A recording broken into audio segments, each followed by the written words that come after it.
Bonjour, je suis content de partager encore d'autres points de vue sur le cheminement de la conscience de soi, le cheminement spirituel. Euh, j'ai envie de parler là de qu'est-ce qui est important.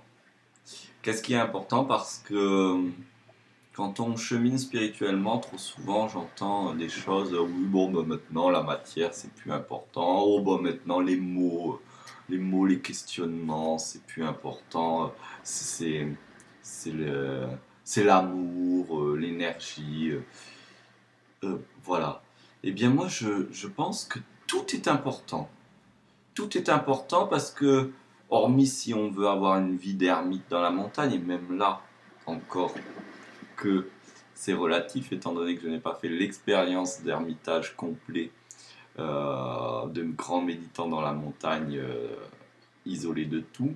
Je ne vais pas m'étendre dessus, mais moi je parle de gens comme vous et moi qui vivons dans la société, qui vivons dans nos villes, nos villages, qui rencontrons des gens, qui avons un métier, qui en ont une famille ou qui n'en ont pas de famille, mais qui sont à la rencontre des gens, qui sont en relation. Tout est important. Le corps est important. Le corps physique, c'est des milliers de milliards de cellules qui cohabitent, qui sont en vie et qui fonctionnent et qu'on l'appelle mon corps. Donc voilà, qui fonctionne pour qu'on puisse dire ça c'est moi. Chacune de ces individualités que sont les cellules fonctionne dans le silence le plus harmonieusement possible avec ce qu'on leur permet, malgré le despotisme que l'on a, le despotisme mental et psychique qu'on a sur eux. Voilà. Alors, il est important de soigner son corps à travers le repos, l'alimentation, à travers une manière d'être au niveau de notre quotidien, le surcharge d'activité ou pas. Mais le mental aussi, le psychisme est très important, la manière de parler, de communiquer. Parce que si je sais des choses mais que je ne suis pas capable de les exprimer correctement, si je ne suis pas capable d'entendre ce qui m'est dit, comment je vais faire pour être en relation et ça aussi c'est important. C'est important.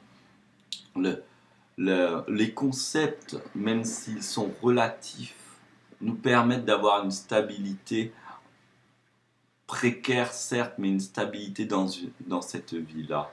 Le temps du moment. C'est-à-dire que si je suis sur une rive, si je suis sur une rivière, je suis heureux d'être dans une barque, dans un bateau. Si je suis sur l'autoroute, je suis content d'avoir une voiture. Et si dois voyager à travers les continents, je suis content de pouvoir voyager avec un avion ou une voiture ou un bateau.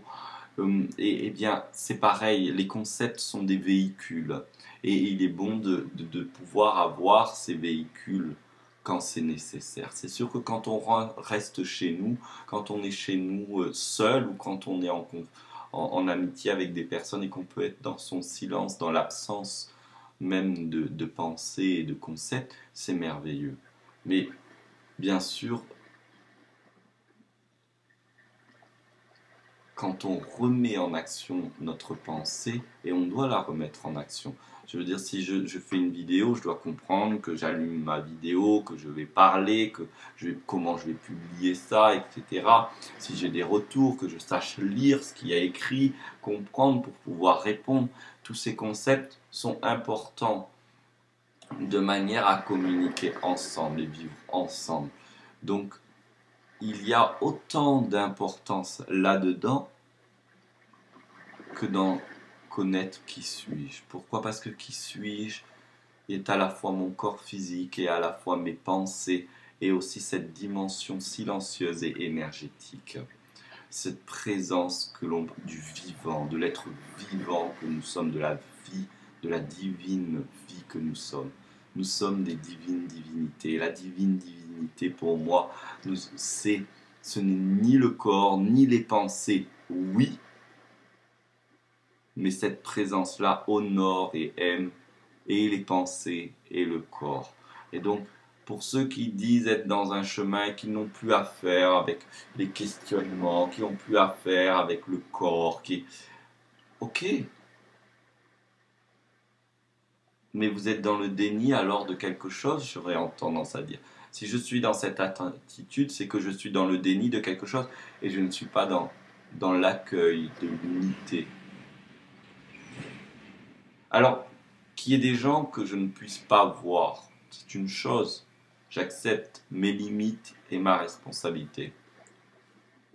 Mais si moi, avec moi-même, je ne suis plus en mesure de respecter mon corps, ma manière de communiquer, pour exprimer qui suis-je réellement,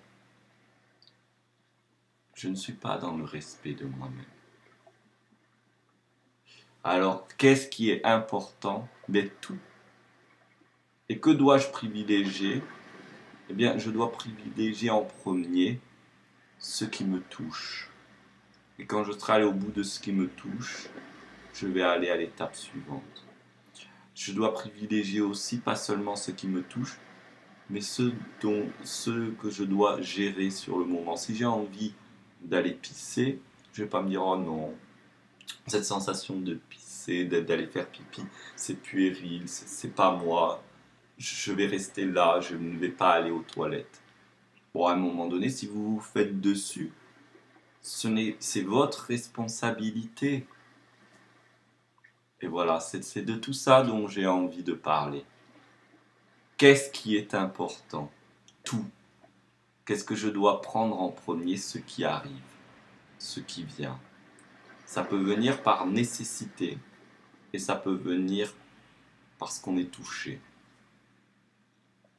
Certains viennent dans la dimension spirituelle par intérêt intellectuel, d'autres par nécessité, parce qu'il y a eu un accident, un deuil, un choc, une perte de repère. D'autres y viennent parce que pour résoudre des problèmes de santé. Donc certains y viennent aussi par des réflexions écologiques, des réflexions d'alimentation. Mais chacun vient tôt ou tard à la spiritualité. Parce que la spiritualité, c'est ce chemin qui amène à cette autre instance qu'il y a en nous-mêmes, qui est une instance éternelle, présente et qui stimule notre vie, qui est la vie elle-même. Et on ne peut pas tourner le dos à ça. Pas si on veut être des êtres conscients, des êtres libres et autonomes dans le monde. Merci.